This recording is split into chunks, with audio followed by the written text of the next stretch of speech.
This is Where We Live from Connecticut Public Radio. I'm Catherine Shen. 85 years ago today, the Hartford Courant reported on the hunt for a mysterious creature, a quote, mountain lion or something, that was lovingly named Glawackus.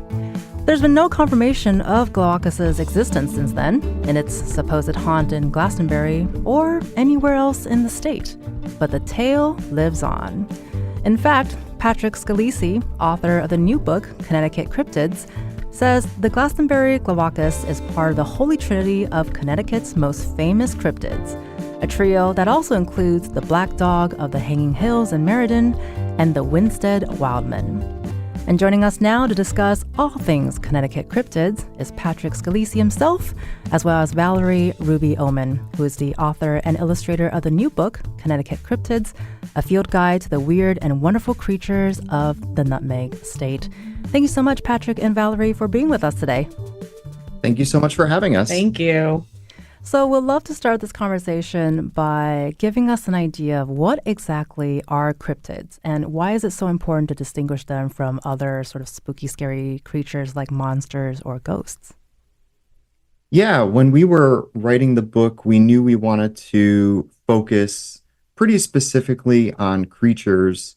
Connecticut has such a rich, long history of ghost stories. So for the most part, those have been covered very well, and we knew we wanted to focus on creatures instead.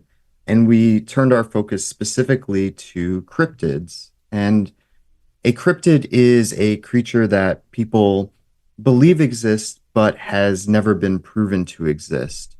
And that falls into a couple of different categories. It could be mythical creatures like Bigfoot or the Loch Ness Monster or even dragons. But it could also be creatures that haven't been observed by modern scientists yet. And we know every year that biologists find dozens of new animal and plant and insect species. So a cryptid could also be something that hasn't been observed by science yet. And then lastly, cryptids can also be creatures who appear in places that maybe they're not supposed to be. And here in Connecticut, we have a little bit of that with mountain lions, which I know has been covered before on the show. The Department of Energy and Environmental Protection says that there are no breeding mountain lions populations in the state, but every year dozens of people report that they see them. So cryptids can also be creatures that appear where they're maybe not supposed to be. And I think that in of itself would fascinate anyone anyway, right? When something appears and you didn't expect them to be there. And I don't know if this was unexpected for you, but were you expecting to write this book? When did that moment, that inspiration, when was that planted in your head, and how did that sort of sprout? How did you set out researching? I imagine it's a pretty wide range based on your field book. Yeah, definitely.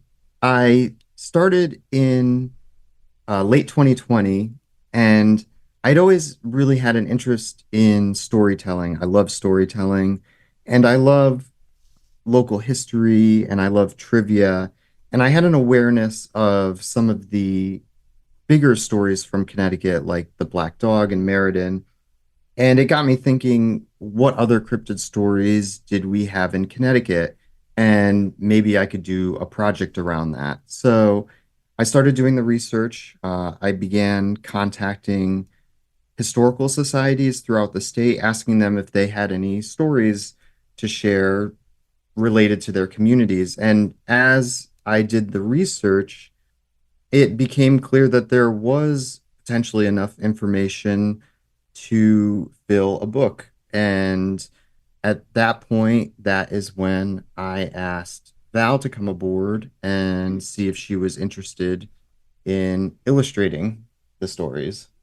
And of course I was. I have such an interest in topics like this. I'm a big cryptid fan myself, like the big boys like Mothman, Bigfoot, Flatwoods Monster, Jersey Devil. So when Pat told me there were, so many cryptids in our home state, I was like, yeah, I need to work on this project. So it was just kind of kismet that we came together on this project. Well, we love a little kismet here on the show. And actually, funnily enough, I spontaneously decided to visit the International Cryptozoology Museum in Portland, Maine 2 winters ago. And that actually sort of sparked this conversation. I just had no idea that there were so many cryptids out there. And I grew up in the West Coast, so Bigfoot was a huge part of storytelling out there. Never have I thought I was going to see those stories here on the East Coast. And just FYI, I have a Dover Demon t-shirt on today just in honor of this conversation. I just thought that was an important fact to put out there on air today. So with that being said, I want to go back to, Pat, your research experience too, because you actually contacted every historical society in the state, or nearly every historical society in the state. Can you talk to us about what was that process like? Because we know most historical societies are volunteers. I can't imagine you going up to them asking about these stories. Were they receptive to your request? Yeah, as you said, most of these organizations are run by volunteers who are very generous with their time and experience and knowledge. And so many of them were not only receptive, but also very excited when I got in touch with them. Some of them, of course, were, responded with things like, oh, well, we don't have any stories related to our community, but good luck with your project. But there were others who were so excited to share the tales that were related to their community. And I can give you a small example of that. As I was doing the research, I, of course, got in touch with the Greenwich Historical Society, and they responded, we think we have something that's right up your alley. And they sent me this story about this creature called the Grinch that was specific to their community, that was created for a specific purpose in the 1970s. And they were so enthusiastic. They sent me scans of materials, and we corresponded back and forth by email. And for me, doing the research, it was exciting because I certainly had never heard this story before, but I don't know that many people outside of Greenwich, or even many people in Greenwich outside of the time period that it was originally created, knew this story. So to be able to share that with a wider audience was very gratifying. Well, and speaking of the Grinch, not to be mistaken by the Grinch, which is a very important factoid to put out there too. Can you tell us a little bit about the Grinch? What's the story of the Grinch? So the Grinch is a longtime resident of the Greenwich area, and he was created in the 1970s to help give some personality and add a kind of narrative element to informing residents about how their town community worked, and um, the yearly update on what was happening in Greenwich. So instead of presenting a kind of dry annual report, a very clever writer one year came up with the idea of, let's create this creature called the Grinch that is going to go on this journey and learn all about how the town and community of Greenwich operates, and we are going to follow them along on their journey. And of course, they created this creature, and at the time, living in Greenwich was a cartoonist by the name of Mort Walker, and Mort Walker is famous for having created the Beetle Bailey comic strip. And he was living in Greenwich, so they asked him if he would illustrate it.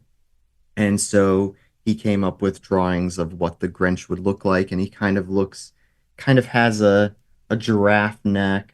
Val, how would you describe the Grinch? Yeah, it's kind of like a giraffe dog, I would say. It does have a very long neck and it has the spots, but it has like kind of a dog nose. At least that's how I interpreted it in my illustration. I kind of took the very cartoony elements and tried to make it a little bit more realistic, just for the sake of it being in a field guide. So I would say it's like a giraffe dog with antenna. So that's that's the best description I could come up with. Well, I love that description so much because we are such fans of that illustration. And honestly, if I came across that Grinch on a hike, I know it's probably in my best interest to not go up and give it a hug, but I probably will want to. So. He looks so sweet and sleepy. How could he hurt you, you know? Right. Absolutely. Still recommend, leave the cryptids alone because for sure, don't get into their personal space. And so, no, we think he's the cutest ever. And Val, we definitely want to ask you, we were so impressed by all of your illustrations. They're all so good. And you're a cryptid fan yourself. So can you talk about what were some of the challenges bringing them to life sort of from your eyes? And this is the worst question, but what's your favorite cryptid to illustrate? That's not the worst question. But to start off, I think the challenges for this particular project were I think just I like the stories that had less of a basis in reality.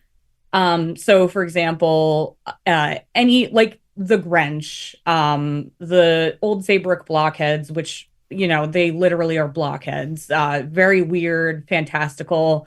I had a lot of fun illustrating those because I could kind of just let my imagination fill in the blanks. There was really no wrong answer for those illustrations. The ones that I found really challenging were the ones that were based off of creatures that we know exist, like the white wolf of the Peacedale Cemetery in Bristol. That one was very challenging for me because I had to make it look like a wolf. People know what a wolf looks like. They expect it to look a certain way. So it was pretty challenging to illustrate it and make it look interesting and different from just a regular wolf because it's a cryptid. It's special. So I definitely have a very complicated relationship with wolves after this project because they definitely gave me a run for my money. But that was probably the most challenging part. I think my favorite cryptid to illustrate, I prefer the ones that are kind of a little bit more scary, like horror themed. I'm very into horror as a genre. So the Goatman of the Ansonia Opera House was a really, really gratifying illustration to do, as well as the Jewett City Vampire. I really, really like how that one came out. So the more dark, macabre ones they kind of spoke to my soul. No, I love that so much. And I guess wolves tend to be very popular in fantastical genres too. So I can't imagine the difficulty you have in sort of creating them in your own light. And we'll definitely be getting into more of the spectrum of reality to fantastical after a quick break. But Val, you mentioning your amazing experience illustrating and your creativity and delving into your imagination. I also hear that you and Pat might be planning on getting some cryptid tattoos. Can you guys share a little bit about that? Yes, we are actually.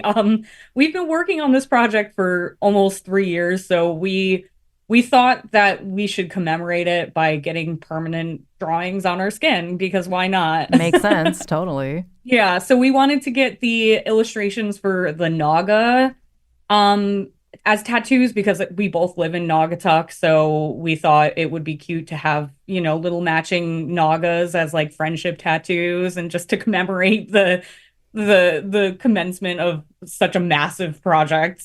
And there's 2 of them in the illustration, so that works out perfectly. Yes, exactly. I was just going to say the perfect friendship bracelet / necklace. You hear it. You're hearing it here on Where We Live for the first time. Love it. You're listening to Valerie, Ruby-Omen, and Patrick Scalisi. They're illustrators and authors of Connecticut Cryptids, a field guide to the weird and wonderful creatures of the Nutmeg State. And after the break, folklore expert Olbrys Gencarella joins us for this conversation. And guess what? You can too. If you've ever laid eyes on a Connecticut cryptid, let us know. Find us on Facebook and Twitter at Where We Live.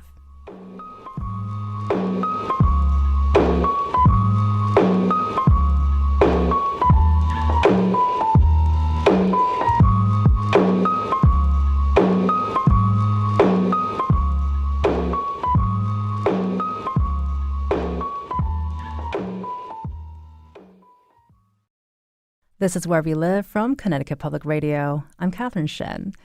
This hour, we're discussing Connecticut cryptids, from sea serpents to Buddy the beefalo. And joining us now to discuss is Stephen Olbrys Gencarella, who's the professor of folklore studies at the University of Massachusetts Amherst, who lives in Lyme, Connecticut. Thank you so much for joining us today, Steve. It is an absolute pleasure. Where We Live is a legend, and so I'm honored to be here. Oh, are we going to become a cryptid at some point?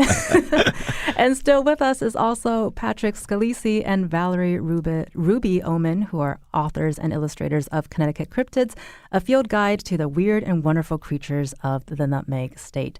So, Steve, you've been listening to the conversation. We started the conversation by defining terms, what's a cryptid, and distinguishing the differences between cryptids and monsters, for example. So with that in mind, are there things that you would like to add, especially when it comes to storytelling and the way cryptids may or may not fill in for folklore? Yeah, absolutely. And thank you for having me. The first thing I'd love to say in response to that is to praise this fantastic book. And the reason I'd like to praise it is that it does, despite Val saying that the horror genre is her favorite, one of the things I love most about this book is it adds a whole dimension of the whimsical. It brings aspects of storytelling, particularly storytelling about cryptids, that doesn't always have to bring it down to the haunting or to the fear-producing. And while it's true in folklore studies, we often examine how cryptids or any kind of monster can be a projection, can be an echoing of fears, anxieties, both personal and kind of in the milieu, kind of cultural anxieties. There's also a whole range because there's a whole range of storytelling potential. There's a whole range of emotions. And what's so delightful about this book and so delightful about the work that Pat and Val did is that they really bring that to light, that whole range of storytelling, which is the beauty of our attempts as humans to make sense of a world that often doesn't make sense, which of course cryptids speak to, and then just really reinvigorate it through fantastic storytelling and fantastic, the images are just so striking. So I tell you, 35 years from now, I hope I'm here for it, but 35 years from now, there'll be a professor of folklore, and I'm telling you, they're going to say that it was this book that got them started. It just re-enchants the world, something that we need, and that idea of a re-enchanted world, cryptids speak to that. They as a creature that poses something is out there that we don't quite have access to, as a creature that invites speculation, that invites the best and the worst of human speculation. It really does speak to our desire as human beings to tell stories, to share stories, to bring a sense of meaningfulness to others through the imaginary. And I love the word re-enchanting because I think a lot of the stories, as both Val and Pat mentioned earlier, they're based on real creatures or real stories. And we know your book, Spooky Tales, Tall Trails, Connecticut, was one of the resources that Pat leaned on as one that really sort of cut through the noise. So why is that such an important thing to do, to cut through the noise? How difficult was that for you? Yeah, thanks for that. It's, cryptids are big business and increasingly becoming more so. I mean, again, I stand with Val and Pat in appreciating the weirdness in Connecticut and hope Connecticut stays forever weird. But one of the things that we've seen, the rise of talking about cryptids, is really something that's only a couple of decades old. And it is, let's face it is tied with larger media trends. It is tied with commercialization. There's big business in cryptids and will increasingly be so. So as a counter to that, there's an awful lot of folks, some of them well-meaning, I'll assume all well-meaning, but who will frequently just pass along information, maybe invent information in order to get, in front of the camera, in order to get in front of some type of attention that can be problematic because of the way that it can flatten out stories, the way that it can miss local variants, the way it can miss the local flavors, the way that it can speak to histories that are problematic. And so there's an awful lot of noise out there, but it's understandable as a folklorist. I understand that people want to participate. It's the reason people legend trip. It's the people who tell stories. Folks want to get involved.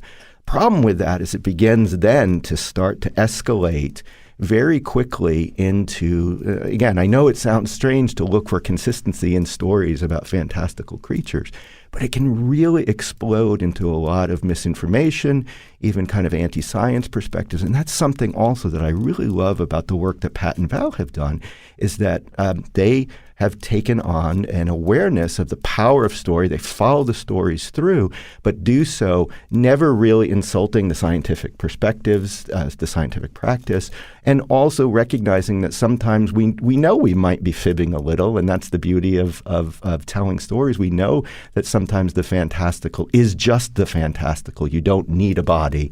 You can just tell a tale because it's a great tale. Well, and we're going to get into all of that too throughout this conversation, talking about tales that may be problematic and also the sort of the roots of those stories, and also why we as human beings use these stories to sort of make meaning out of the X, for example. So Pat, I want to bring you back to the conversation, especially with what Steve just shared. We'd love for you to talk to us about your decision to treat this as a field guide. Why was that the way you chose to frame this so-called pseudoscience, Pat? Yeah, and I also want to say that Stephen's book was such a huge resource for me when I was doing my research. I learned so much from it, so thank you for that as well.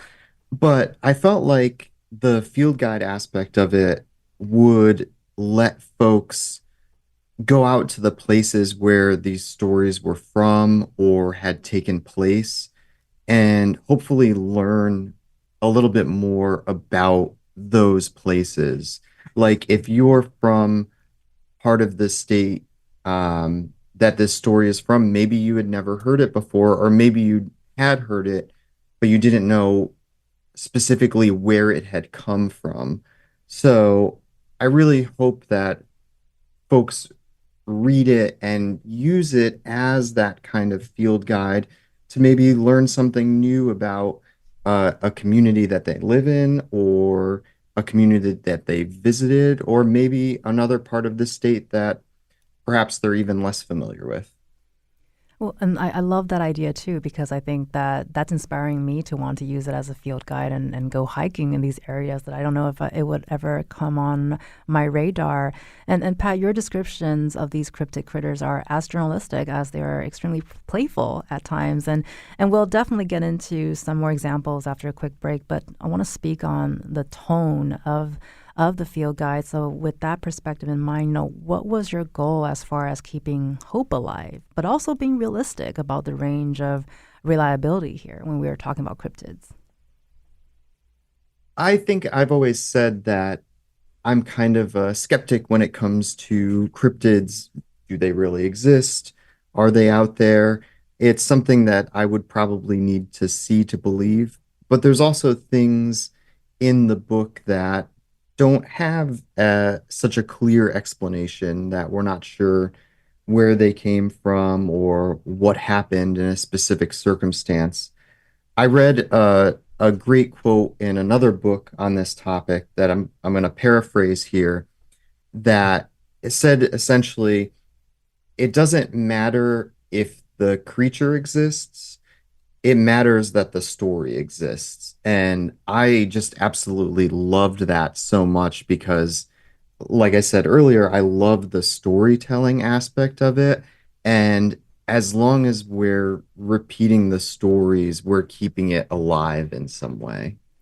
Well, I see there's a lot of nodding here in the studio, agreeing with your sentiment here, even though you can't see it, Pat, and for our listeners. But on that note, I would love to sort of get your thoughts on Buddy the Beefalo, and why is Buddy the Beefalo a good example of something that's on the more reliable end of the spectrum? And hilariously, journalistically speaking here, facts is I covered Buddy the Beefalo at a previous job, so this is a little personal for me, Pat.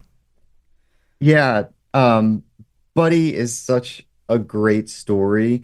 And obviously, when we were doing the book, we knew we wanted to include Buddy because even though it was a real creature that was seen by dozens, if not more people, he became this folk legend almost overnight. shop owners in town were putting up signs in support of Beefalo, or in support of Buddy the Beefalo. When the news story broke, as I'm sure you remember, there was an almost immediate push that he be sent to an animal sanctuary somewhere, and fundraising for that met its goal in something like 24 or 48 hours. There was just something about it that captured people's imagination, and one article even described him as a modern day Sasquatch lurking in the woods. And even today, people still bring him up online and social media every once in a while. How's Buddy doing? Is Buddy ever going to come back from Florida? Yeah. Things like that. I think he's kind of become a folk hero in a way. And I think that just seeing how people came together over this story, kind of, I think that's the beauty of stories like these, and the beauty of cryptids and storytelling is it's something that, if done well and done properly, can be like a really positive and beautiful experience for everybody involved.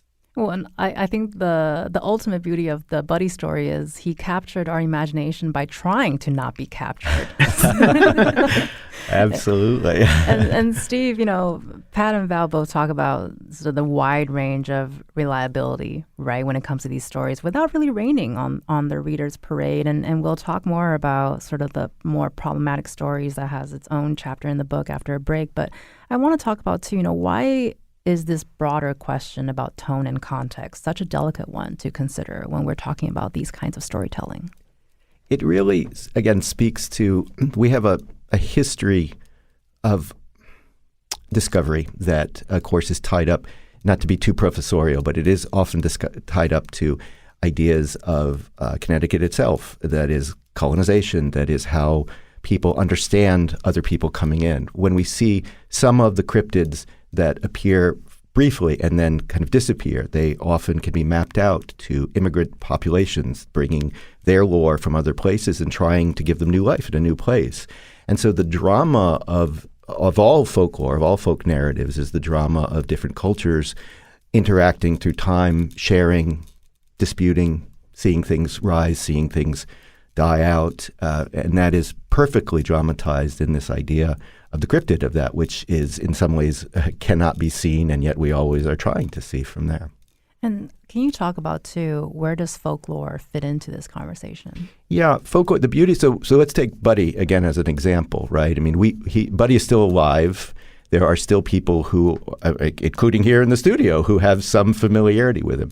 So, I would love to be 50, 75 years from now. If the Buddy tale continues, it will be radically different than it is right now. I mean, depending on how social media can affect what people know. But the beauty of the story here is something that really happens. There is a pretty firm understanding of him. I think absolutely, Pat and Val, you're right, that he becomes a folk hero in every sense. That is, a community invests in telling his tale. A community sees their values in it. There's reasons to tell it. It's also entertaining, as can possibly be. There's just so much going on there. And so the folklore aspect is the passing on, right? What folklorists do is we study traditions, we study oral traditions, customary traditions. We study how things that are important to one group or to even to one person can be passed on to others over time. And that's the real question, right? Now, again, some stories die out, some will last forever, some hit big and become far beyond their range. The beauty, as I said, of Buddy is maybe 75 years from now, people will still be telling that tale. They won't remember exactly what happened, but they'll connect their own values to it. If we have a complete change in the human diet in 75 years due to climate changes, the story of Buddy, the beefalo, may be radically different than how we understand it now. We can't control that. I mean, we pass that on to future storytellers and let them run with it from there. That's the beauty of folklore, is we're caretakers of a tradition, be it a legend, be it some other type of story, but we pass them on to others who then get to add, play with, end whatever they choose to do. Well, and with what you just mentioned, too, especially earlier, we talked about how these stories kind of come about by us trying to make meaning out of things that we don't understand, or, as you mentioned, just now too, culturally, a lot of times there are stories from immigrant communities or even indigenous people who lived here, in these lands, and it's their stories as well. Can you talk about those connections? Is there an area where these stories have drawn inspiration from those original tales? You call them original tales, or how does that sort of relationship work with those stories from that time to what we know them as stories today? Yeah, it's a complicated one. It means we have some great examples. The Black Fox of Salmon River, for example, which again, Val, I just absolutely the sinister, delicious look in that black fox's eye in your illustration. I just love it. That's my tattoo, I think. So it's gorgeous. But the Black Fox of Salmon River is these days, I hope thanks to this book, will be reintroduced because it's one of the major contributions of Connecticut even to global folklore. It does seem, when you unpack its history, to have some origins in indigenous lore about something that's often called a black fox, but that might be another creature. That is something that really exists in natural history that European colonists weren't entirely aware of, but that also had another level of indigenous understanding and, in some cases, even kind of a sacred aspect to it. However, that black fox legend, as it emerges, also brings European notions of witchcraft and kind of makes a hybrid of them. It's a very popular tale in the area. It becomes a poem in John Brainerd, the Connecticut poet in the early 1800s. It continues to thrive, and it really demonstrates an intersection of indigenous lore with European lore as they become hybrids. In other cases, however, there's demonization of indigenous lore. There is true misunderstanding. And sometimes it's deliberate, and sometimes it's deliberate in order to justify the removal or some other kind of, not to be a downer here and what's just a great topic, but often the demonization of the creatures of indigenous people was used as justification for taking their land or used for justification of even removing them. And Pat, especially writing on what Steve just mentioned, there are countless stories around Connecticut that are linked or claimed to be linked to Native names. We have a question from John from West Hartford, who called to ask us if you had gone to Native American lore for evidence for some of these creatures. So with that question in mind, Pat, what sort of considerations did you make to ensure that there is accuracy here? As you said earlier, Stephen's book did such a great job of cutting through a lot of that noise, and I learned so much from it. And one of my main takeaways was so many of the stories that I was finding that I had been told came from a Native American legend or an indigenous story were actually not from those. They were romanticized by white writers later on to add a certain set of mysticism or other characteristics to the story, and they didn't actually have roots in the indigenous traditions that are present in the state. So when push came to shove, there were a few stories in the book that I knew did come from those traditions, and where possible, I really wanted to get back to the best source that I could to tell that story. So we have a story from the Mohegan people in the book about the little folk who are called the Makiowisug. And in that tale, I tried exclusively to go back to Mohegan sources to tell that story, while also acknowledging that I am not an indigenous person. I am not an indigenous writer. So I want to try to do right by this story and present it in a way that is respectful and as accurate as I can make it. Steve, before we go to a quick break, I want to respond to that. I think, again, it is the difficulty to your question earlier. So much of the noise just does not do this. And so, again, I'm grateful to be able to praise, I think I could say my friend Pat and Val. I hope we're friends now. Yeah, absolutely. In the attentiveness to that, and it not only it demonstrates what we professional folklorists have to be concerned about in terms of our actual research, but where the rubber hits the road is where that becomes better known, becomes a part of the popular culture, and I deeply appreciate the attentiveness to which they've given, and I think it's a model for all of us to not, doesn't mean that the stories should not be shared or told, it just means that we have responsibility to storytelling, and I'm grateful for them for doing it in the way that they did. You're listening to Stephen Gencarella, who's a folklore professor at the University of Massachusetts Amherst, as well as Patrick Scalisi and Valerie Ruby-Omen, who are the author and illustrator of Connecticut Cryptids. Share your tall tale. Give us a find us on Facebook and Twitter at Where We Live.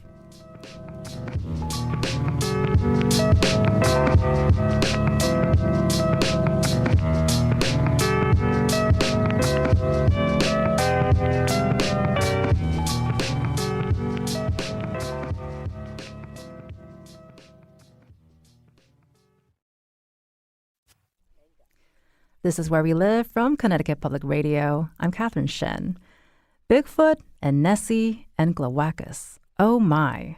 This hour, we're learning all about cryptids, or creatures we're not sure exist, here in Connecticut and beyond. Back with us is Patrick Scalisi and Valerie Ruby-Omen, who are authors and illustrators of Connecticut Cryptids, a field guide to the weird and wonderful creatures of the Nutmeg State. We also have Stephen Olbrys Gencarella, who's a professor of folklore studies at the University of Massachusetts Amherst.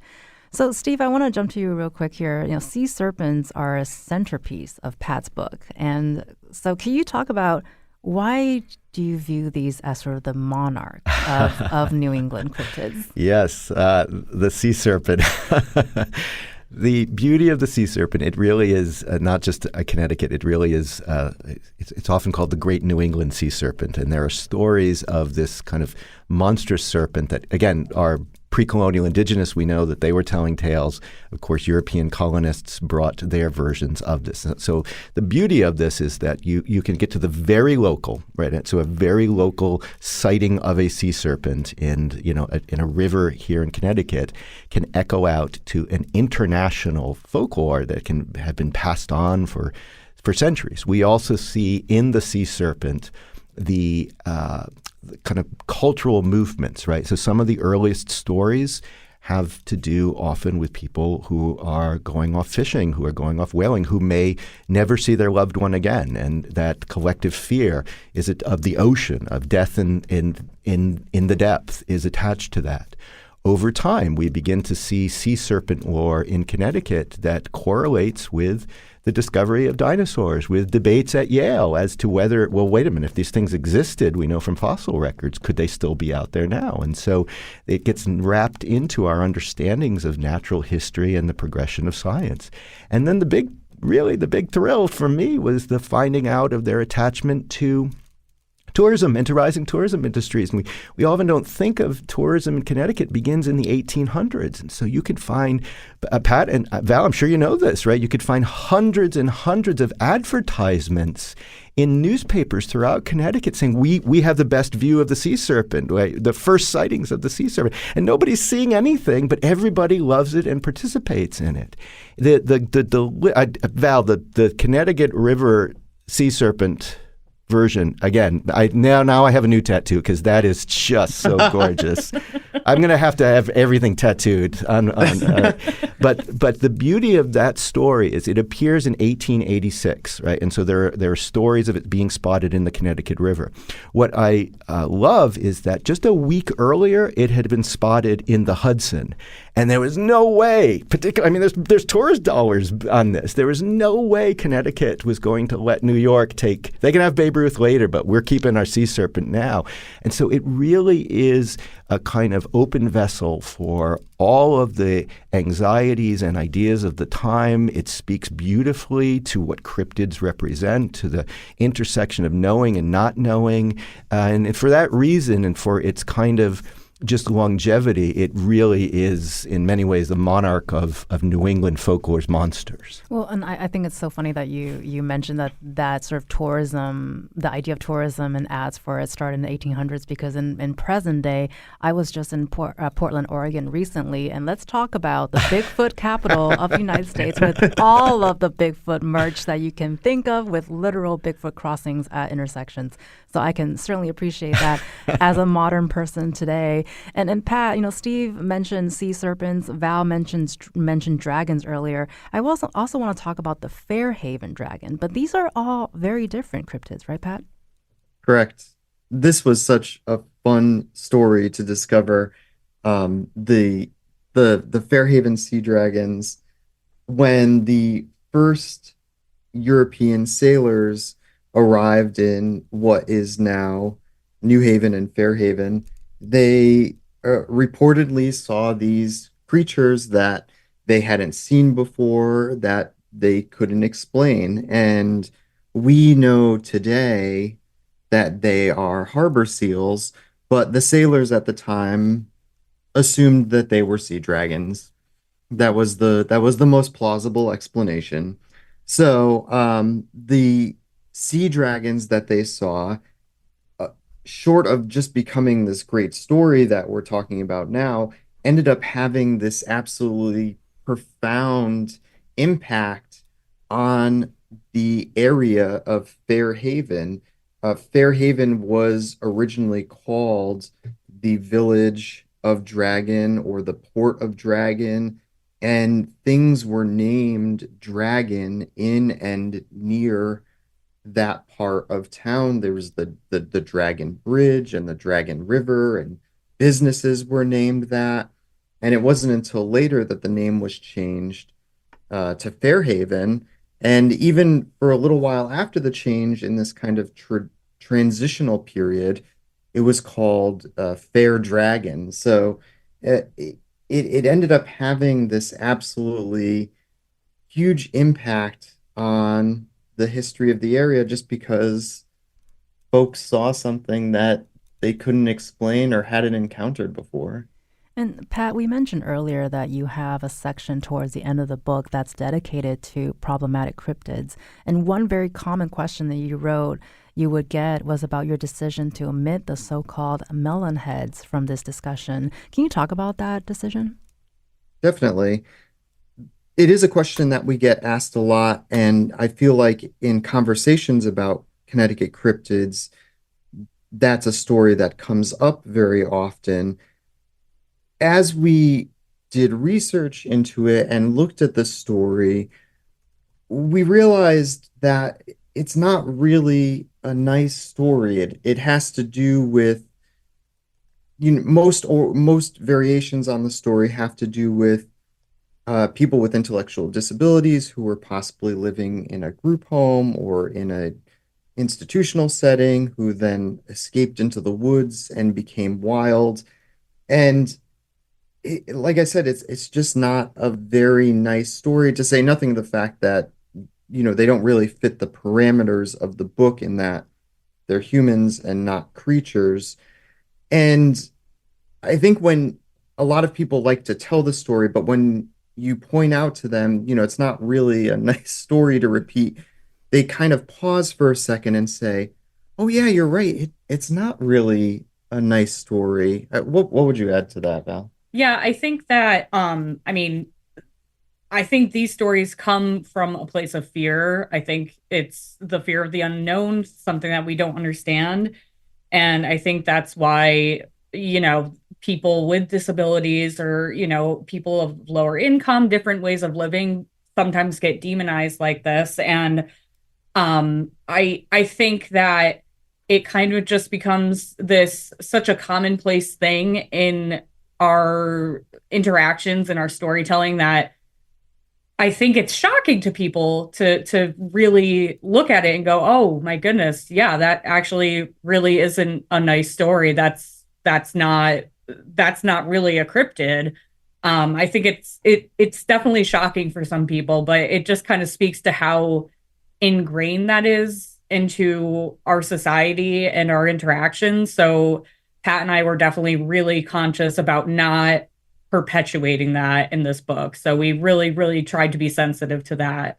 And we had a lot of conversations about things that we wanted to include, things that we didn't want to include. As topics came up, we would look at them and say, is this a story that we want to repeat? Where is this coming from? What do the sources look like? Do we want this ultimately to be in the book?